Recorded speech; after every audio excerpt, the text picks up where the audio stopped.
Government سمجھے کہ resources کم ہیں تو پرائیویٹ لوگوں کو انوالو کریں تاکہ پروجیکٹ جو ہیں وہ آسانی سے ہو سکے. جو حکومت کی ڈائریکشن ہوتی ہے انتظامیہ کو, تو وہ ڈائریکشنز کتنی امپلیمنٹ ہو رہی ہیں, کہ ہم چاہتے ہیں کہ ہم لوگوں کو انوالو کریں ڈیسیجن میکنگ میں بھی, اور جو بھی ہو رہا ہے چاہے وہ انتظامیہ کر رہی ہے, چاہے وہ واسا کر رہی ہے یا ایم سی کیو کر رہی ہے, کوئٹہ کے حد تک میں بات کر رہا ہوں, لوگوں کو پتہ ہونا چاہیے کہ جو حکومت کی ڈائریکشن ہوتی ہے انتظامیہ کو, تو وہ ڈائریکشنز کتنی امپلیمنٹ ہو رہی ہیں.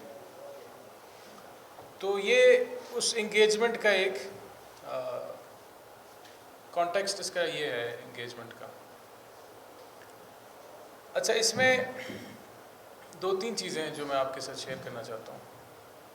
ایک تو یہ ہے کہ after a very long time Quetta has gotten the kind of importance that it should have. ہمارا کیپٹل ہے بلوچستان کا کوئٹہ, اور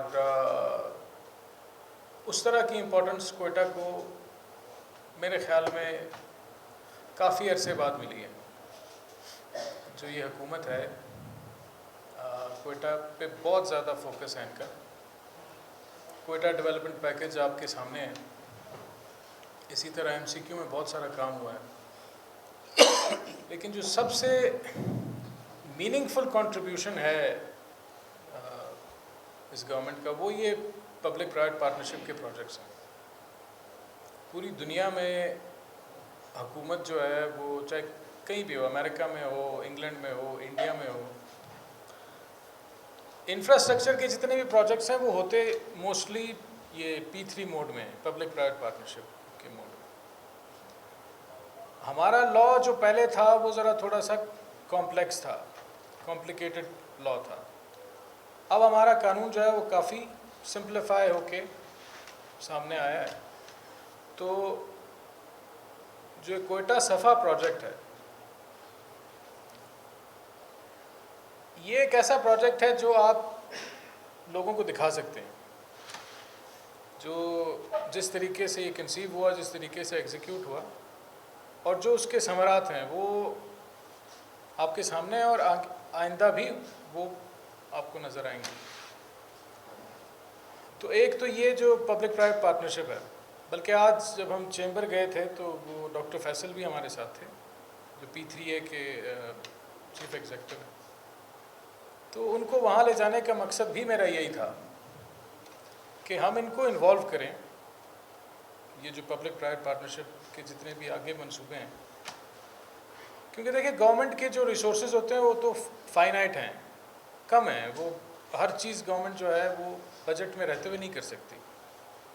تو اس لیے یہ جو پبلک پرائیویٹ پارٹنرشپ کا موڈ ہے یہ پوری دنیا میں اسی لیے استعمال ہوتا ہے کہ جہاں پہ گورنمنٹ سمجھے کہ ریسورسز کم ہیں تو پرائیویٹ لوگوں کو انوالو کریں تاکہ پروجیکٹ جو ہیں وہ آسانی سے ہو سکیں, اور دوسرا اس کی اونرشپ بھی بہتر ہو جاتی ہے.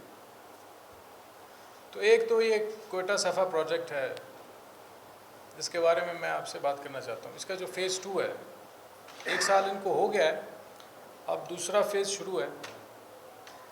اس میں ہم کر رہے ہیں ڈور ٹو ڈور کلیکشن. کچھ جو اعتراضات اس پروجیکٹ پہ آ رہے تھے وہ یہ تھے کہ جو ٹرانسفر سٹیشنز ہیں جہاں پہ جیسے کہ یہ مالی باغ ہے یا کچھ دو اور پوائنٹس ہیں کہ وہاں پہ بہت زیادہ گاربیج پڑا ہوتا ہے. تو اسی کو دور کرنے کا طریقہ یہی تھا کہ ہم ڈور ٹو ڈور جو ہماری کلیکشن ہے اس کو شروع کریں.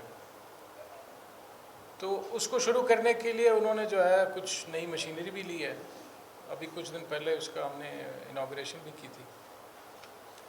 تو ڈور ٹو ڈور کلیکشن میں پھر یہ ہے کہ عوام کی بھی ہمیں اس میں سپورٹ چاہیے ہوتی ہے, کیونکہ for Quetta this is some thing new. یہ پہلے اس طرح سے نہیں ہو رہا, یہ ایک انکنونشنل طریقہ ہے کوئٹہ کے لیے. تو ہم چاہتے ہیں کہ اس کی ایکسیپٹنس پورے عوام میں ہو, اور ہم چونکہ ایک اسلامی ملک ہیں تو صفائی نصف ایمان بھی ہے. لوگوں سے بھی ایکسپیکٹ کرتے ہیں, آپ لوگوں سے بھی ایکسپیکٹ کرتے ہیں کہ آپ اس میں ہماری مدد کریں گے اور جو ہمارا میسج ہے وہ لوگوں تک آپ پہنچائیں. اچھا نہیں, کانٹریکٹ جو ہے بالکل ہم آپ کے سامنے رکھیں گے. میں نے ان کو آلریڈی یہ جو P3A ہے ہمارا جو ادارہ ہے, ان کی ویب سائٹ پہ آئے گا. یہ ایک بہت اچھا کانٹریکٹ ہے. آپ کو پتہ ہے کہ یہاں پہ پر ٹن جو خرچہ آ رہا ہے حکومت کا یا صفا کا وہ 2400 روپے ہے. آپ کو پتہ ہے لاہور میں کتنا ہے, کراچی میں کتنا ہے؟ 13,000 روپے. 2400 ورسز 13,000. تو اب آپ اتنی تو میتھمیٹکس آپ کو بھی آتی ہوگی کہ کون سا والا جو ہے وہ بہتر ہے.